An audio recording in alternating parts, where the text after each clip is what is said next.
Okay, we need a sprite class as well. I'll close up Farseer, Control WS. Just like Farseer connects um, the two projects together, we're gonna make a new class inside the graphics folder that will connect the physics to the graphics. So I'll go in there and I'll do add. You can do a add new item. You get the list of templates, or you can just do add class right away. They're basically the same thing. Sprite. All this class will do is just connect these two together, uh, which means that we're gonna need two fields. We're gonna need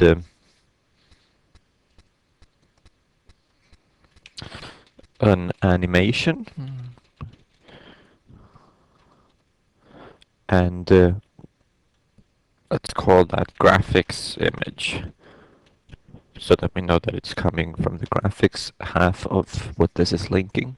And then we need a private, oh, we probably need some using statements as well.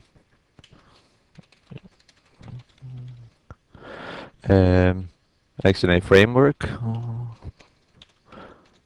and we are gonna use the graphics part of it, but we're also gonna use Farseer.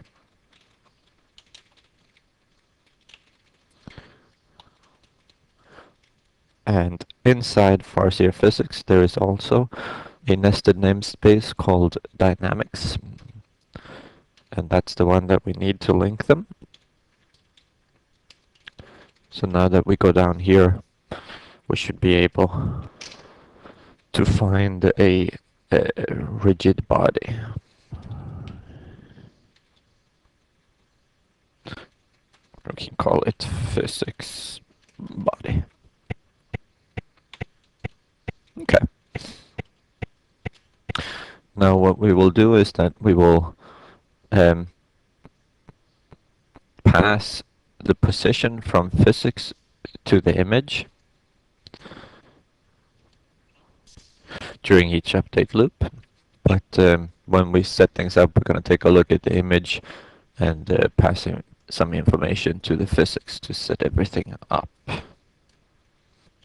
This means we're going to have to manipulate the image and get some stuff from image and set some stuff on the image.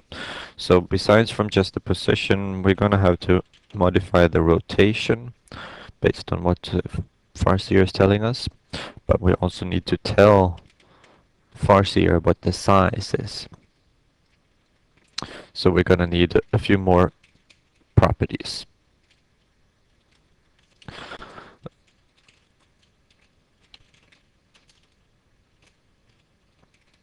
Rotation sounds good to me. This one we can both get and set.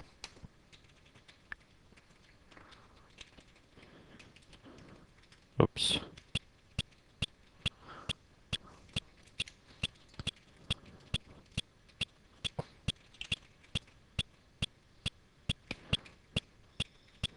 Not my day today.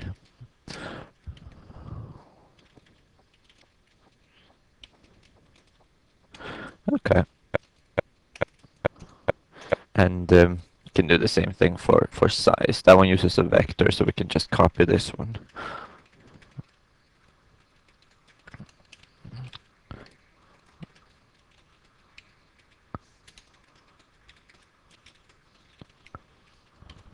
Okay. During setup, we will use the size. We will get the size, pass it to Farseer so it knows how big the object is. And then when we update, we will get the position and rotation from Farseer, and we will set those. We can Control S and save image, and go back to Sprite. I can save that too. The constructor can actually use C sharp, CTOR, and then we get it. Uh, we need to instantiate the animation, so we're gonna do the graphics image is gonna be a new animation.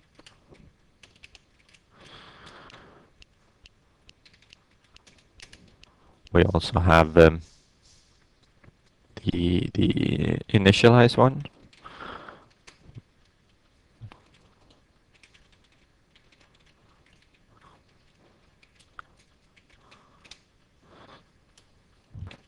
And we need to start by initializing the graphics image of this object. And we're gonna need a mass as well.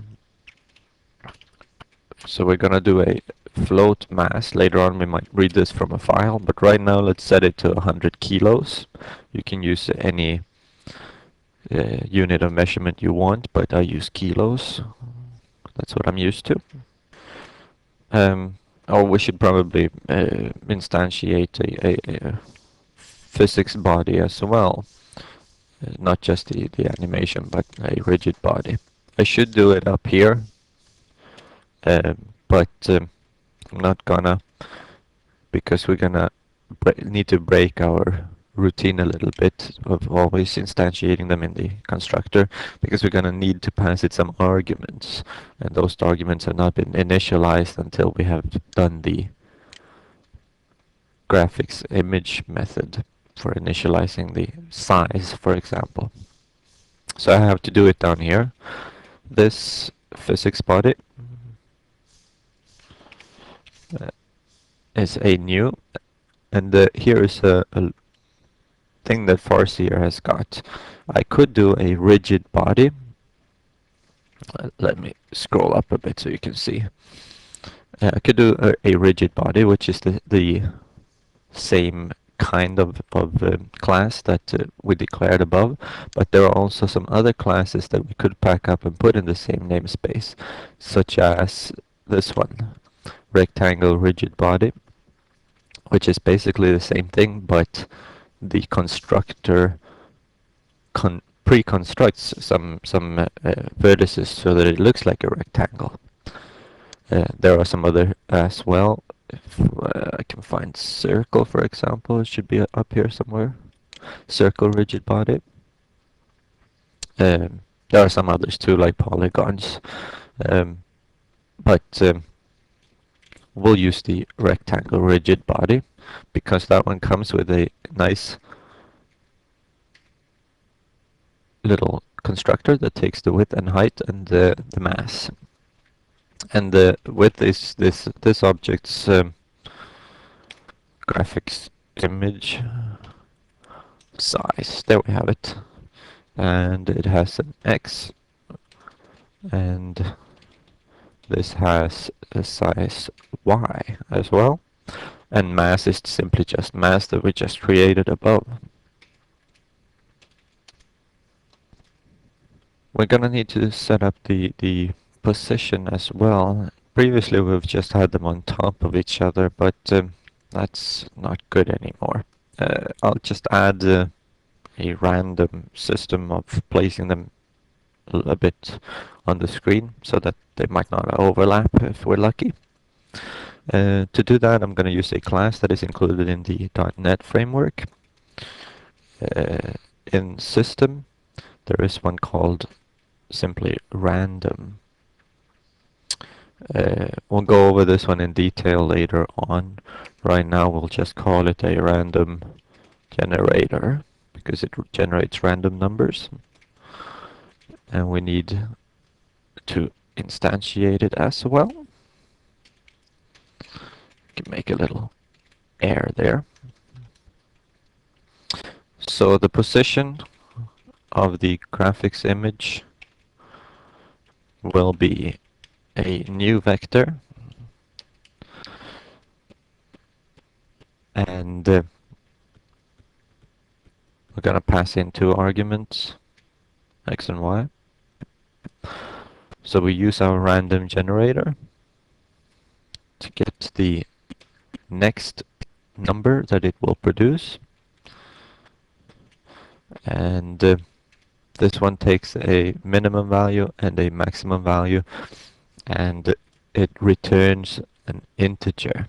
So we're going to need to cast it as well to a float. Let's set the minimum to 200 and maximum to 300. And then we're going to have a y as well, but let's do the casting first. Okay. I'll copy that, paste it back in, and make a second one. This one doesn't need to be quite as spread out. Let's leave it spread out anyway. Okay. Now that we have set the position of the image, we need to make the physics body's position be in the same place. So we'll just do the graphics image position assignment. Now, just for fun, we're going to try out another feature of Farseer. So we're going to set this physics body, I'll show you, is static. Indicates that this is fixed within the world and it will not move around. For example, land or world borders are static. So we'll set that to true. But we're going to need to wrap this with or surround it with an if statement. So if this statement is true, then it will be static. Let's say we need to be about half of the object static so we can compare them. We can do this with the random generator as well. The next number will be between, let's say, 0 and 3. And if it is more than 1, i.e. if it's 2 or 3, then this is going to evaluate to true. So half of them. Now the last thing we need to do is that we need to send a reference of this physics body over to Farseer. Just like when we pass in a reference to the sprite batch to each image.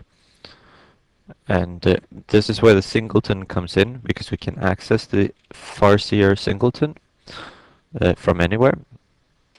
And we made an instance of the physics engine that we called physics. And that one has a method called add. And we'll just add this physics body, or pass a reference of this physics body in there so it knows to handle it. Okay, I think we're done with initialize. Load graphics contents.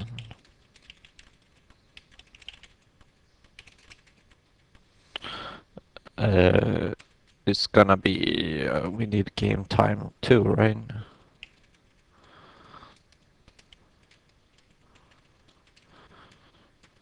This one is gonna be easy.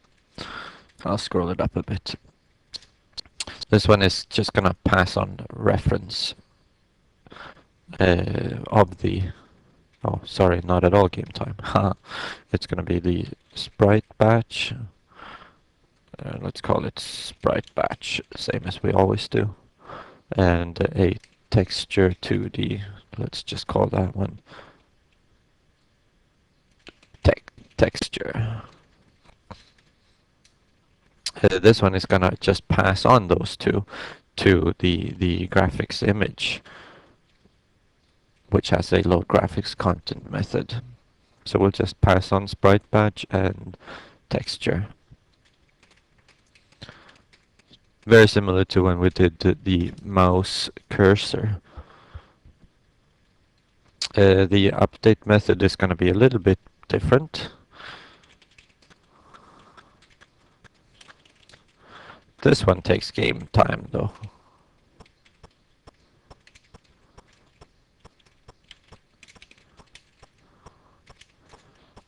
So we're gonna do two things here.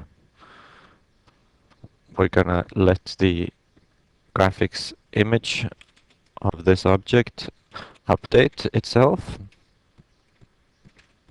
Gonna pass in game time, and then we're gonna set the graphics image position to be whatever the physics body has got for a position. Now, how does this work? Well, since we passed a reference to Farseer physics, that means that Farseer has access to the physics body, and when Farseer updates, it will update the position of the physics body so that this value will change or be changed by Farseer, and we will just assign it the new value to our graphics image. We need to do the same thing for the rotation, and remember that Farseer uses orientation as their word instead of rotation. Basically the same thing. Okay, now we only have draw left.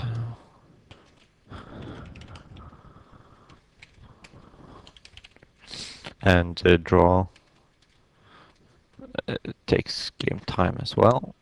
I'll copy that.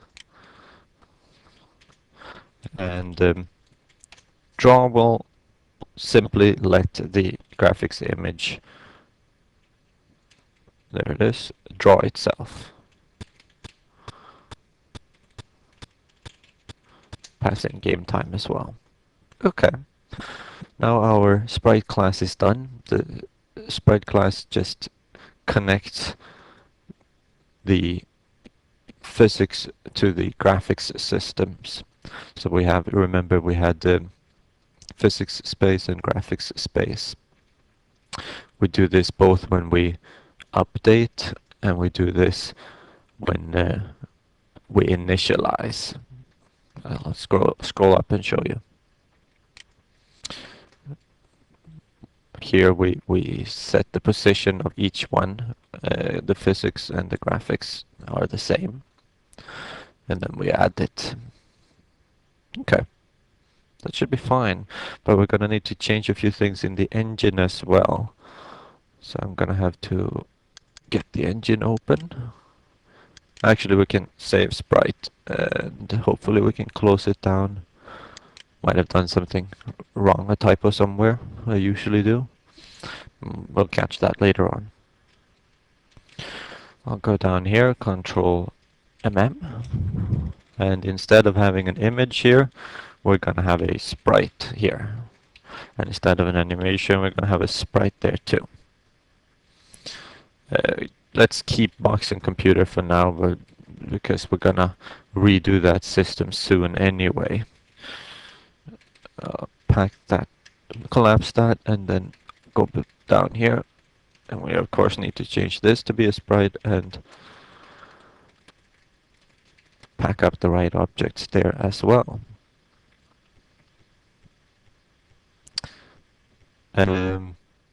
Initialize. We already have box and computer. And load graphics content. Let's use the computer sheet for both of them. So we get an animation on both of them. Should we change anything else? No. This is pretty good, I think.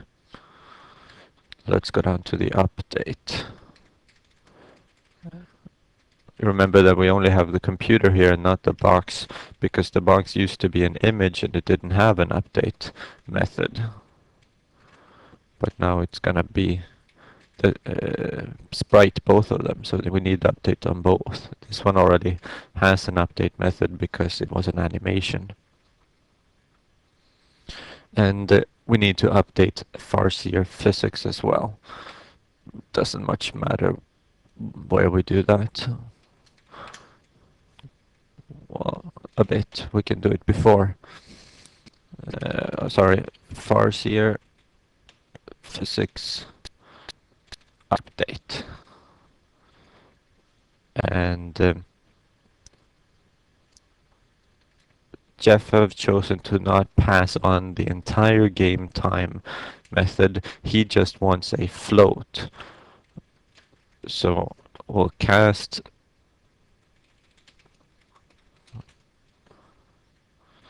Oops, what did I do? We'll cast a float and we'll extract the single value that farseer wants, which is from the game time. Inside there we have elapsed game time, and he just wants the total seconds. He thinks that's enough, and that probably is true. However, passing a reference doesn't take much longer time than passing a float, so I chose to pass a reference instead. Okay, I think that we are happy with that. Um, build, catch any typos. Next, of course, pay attention, Göran. Okay, I'll try compiling again. Build succeeded. Sounds good. And F5. As you can see, one is static and the other one was dynamic, so it fell down. That's good. I think we're done. Yeah, looks good. Now we have a integrated farseer with the help of a singleton, and uh, yeah, we'll work more on it later. We're gonna need a level editor and some things before we can make use of all of the things we have so far for real. Yeah, okay, that's it.